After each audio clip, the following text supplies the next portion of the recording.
पहुंचे थे।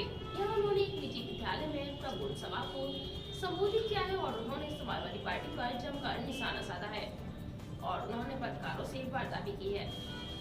नगर के आगरा रोड स्थित लॉर्ड कृष्णा विद्यालय में आयोजित की गई प्रबोध सभा को संबोधित करने के लिए उत्तर प्रदेश के उप मुख्यमंत्री केशव प्रसाद मौर्य पहुंचे थे, जिन्होंने यहाँ प्रबोध सभा को संबोधित किया। सभा को संबोधित करते हुए समाजवादी पार्टी पर जमकर निशाना साधा।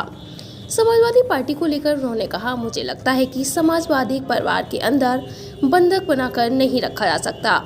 वे अपनी जाति के ही नहीं, सिर्फ अपने परिवार के सगे हैं और यह समाजवादी पार्टी के किले को धराशायी करने का मौका है।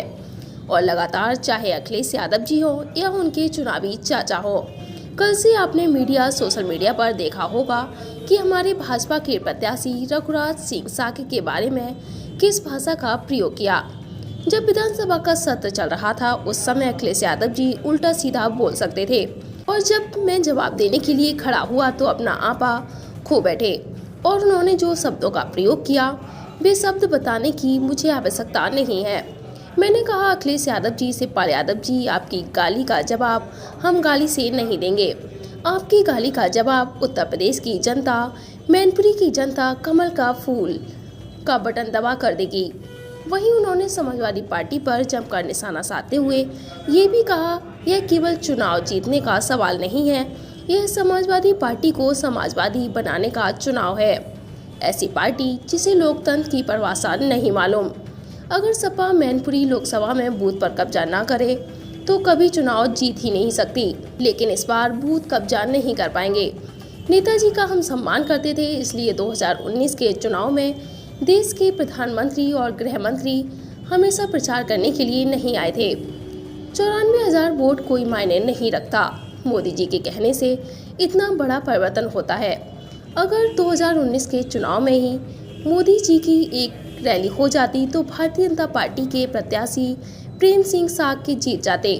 वहीं अखिलेश यादव पर निशाना साधते हुए कहा कि यह गली गली घूम रहे हैं, वैसे ही नहीं घूम रहे, एक सभा करने नहीं जाते थे अखिलेश जी। और अंदर की बात यह है, मुझे लगता है कि पूरा परिवार एक होकर के अखिलेश यादव की पत्नी डिम्पल यादव को हराना चाहता है। कोई उन्होंने कहा कि अपराध करने वाले को जेल जाना पड़ेगा। यह जो सत्ता का दुरुपयोग करने का युग था वह समाप्त हो चुका है। भारतीय जनता पार्टी सरकार में जहां रहती है बार बार लौट कर आती है।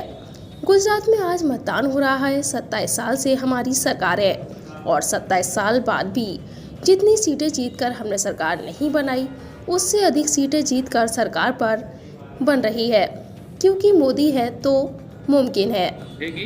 जो बूथ को वो अपनी जागीर समझते हैं, वहाँ पर भी कमल के फूल पर लोग वोट डालने के लिए, जिनको वह अपना बंधुआ मजदूर समझते हैं कि मुस्लिम और यादव तो उनका बंधक है, उनके बीच में भी हमें एक बड़ी संख्या में वोट मिल रहा है। अभी आपने कहा था मीटिंग में कि 2014 के चुनाव में, नेताजी 19 के चुनाव में नेताजी का मोदी बहुत सम्मान करते हैं और उसी सम्मान के तहत वो यहाँ चुनाव प्रचार कराने नहीं आए।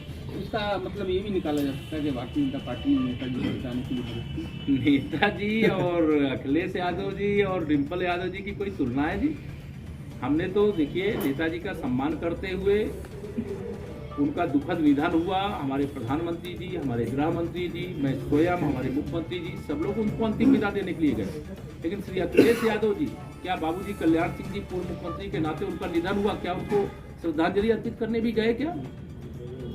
यह भी सब लोग ध्यान से देखते हैं। बहुत सारे लोग बोलते नहीं, देखते हैं और उचित समय पर उसका जवाब देते हैं। हम इसकी तुलना हम इससे नहीं कर रहे, क्योंकि हमारे संस्कार ये हैं कि जब किसी के जीवन का अंत हो जाता है तो उससे अगर कोई वैचारिक या व्यक्तिगत कोई विरोध होता है तो भी आदमी अंतिम विदा देता है, श्रद्धांजलि अर्पित करता है। लेकिन इनके संस्कार तो इतने मर गए हैं कि बाबूजी के निधन पर, मतलब यह विधानसभा में, वही लखनऊ में थे, विधानसभा में बाबूजी कल्याण सिंह जी को श्रद्धांजलि अर्पित करने, उनको पुष्पांजलि करने के लिए भी नहीं।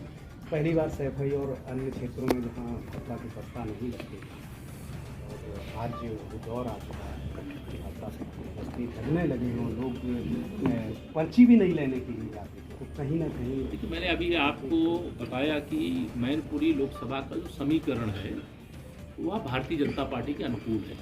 इसलिए मैं नारा लगाता हूँ 100 में से 65% वोट हमारा है, 35% वोटों में बंटवारा है और बंटवारे वाले वोटों में भी हमारा है, क्योंकि हम सबका साथ सबका विकास करते हैं। इसलिए सबका आशीर्वाद हमारी पार्टी को, हमारे प्रत्याशी को, हमारे चुनाव चिन्ह को मिलता है और इसी के कारण से हम 4 चुनाव, आपको बताया 4 चुनाव जीते।